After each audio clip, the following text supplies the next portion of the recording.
মনোহর লাড্ডু তৈরি করতে কি কি উপকরণ লাগছে?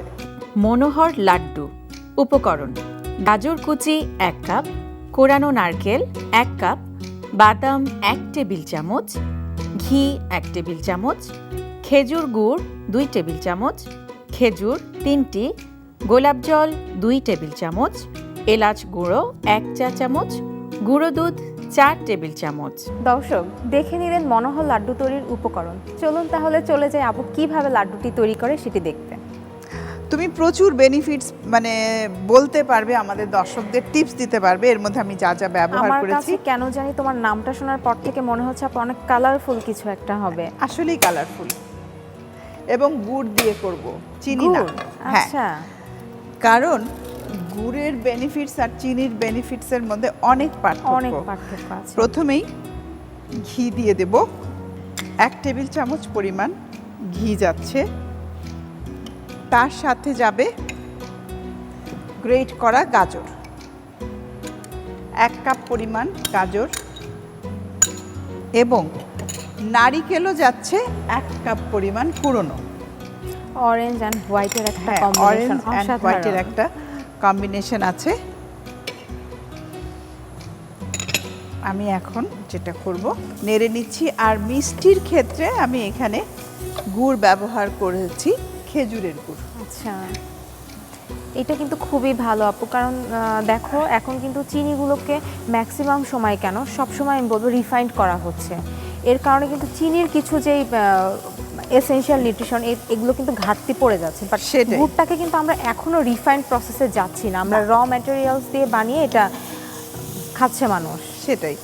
আর আরেকটা জিনিস, যে গুড় আর চিনিরকে সত্যি কথা বলতে সাইলেন্ট কিলার বলা হয়। তো আজকাল এমনিতেই বাচ্চাদের হাঁটা চলা দৌড়ানো এগুলোর কিন্তু খুব যে একটা সুযোগ নেই, ইচ্ছে করলেও তারা পারে না। স্কুলগুলো দেখা যায় যে ফ্ল্যাট বাড়ির মধ্যে তাদের হচ্ছে। তো সেই জন্য খাবারটা যদি আমরা একটু কনসাস হই, একটু দেখি যে আসলেই তাকে কি দেয়া হচ্ছে, সেটা শরীরের জন্য কতটা প্রয়োজন, উপযোগী, তাহলে আমার মনে হয় কিছুটা হলেও হেল্প হয়। একদম ঠিক কথা বলেছো আপু তুমি।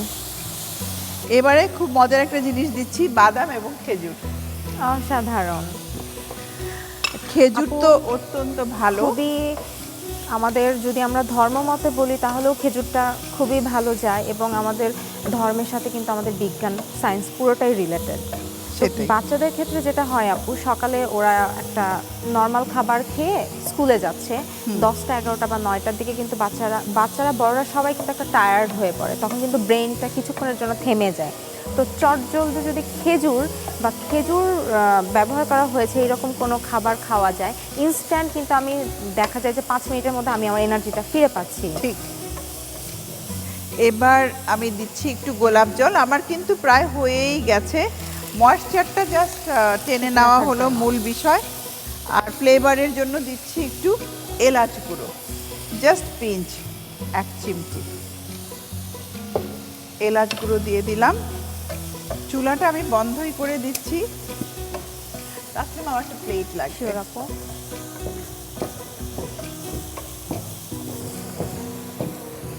থ্যাংক ইউ আপু। তুমি একটা জিনিস দেখো, আমরা কিন্তু আমাদের এই রান্নাতে এলাচ গুঁড়া ব্যবহার করেছি। বাচ্চারা অনেক বেশি ক্যান্ডি খাচ্ছে, তো সেই ক্ষেত্রে কিন্তু তাদের দাঁতের অনেক প্রবলেম হয়, দাঁত ক্ষয়ও হয়ে থাকে।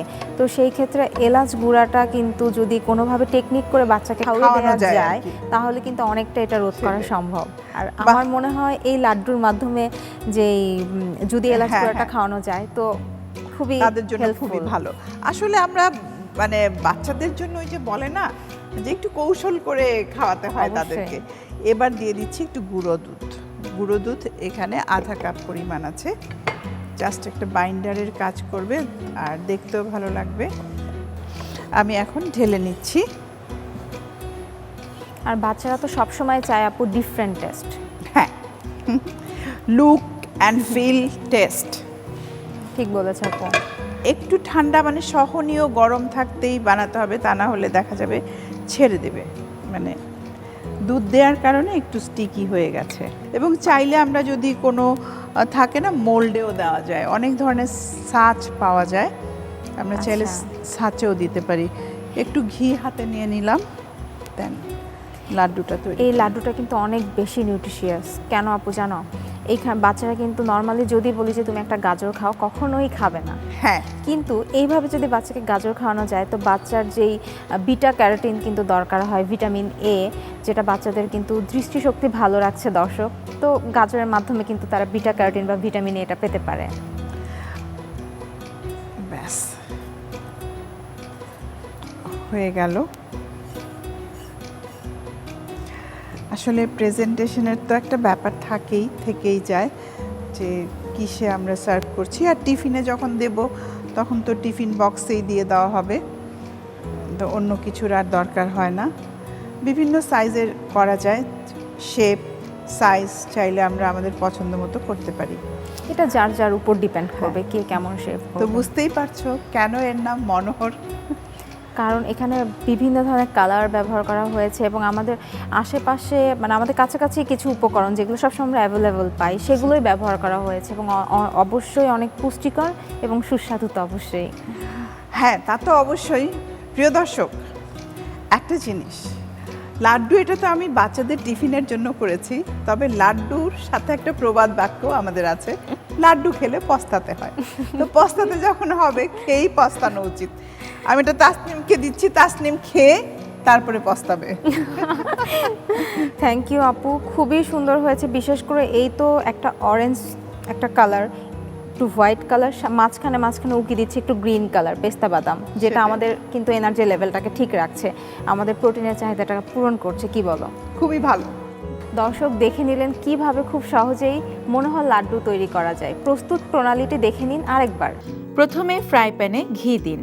এতে গাজর কুচি, কোরানো নারকেল, খেজুর গুড়, বাদাম, খেজুর ও গোলাপ জল দিয়ে ভালোভাবে মিশিয়ে রান্না করুন। সবশেষে গুঁড়ো দুধ দিয়ে নামিয়ে নিন। এবার লাড্ডু আকারে বানিয়ে পরিবেশন করুন দারুণ স্বাদের মনোহর লাড্ডু।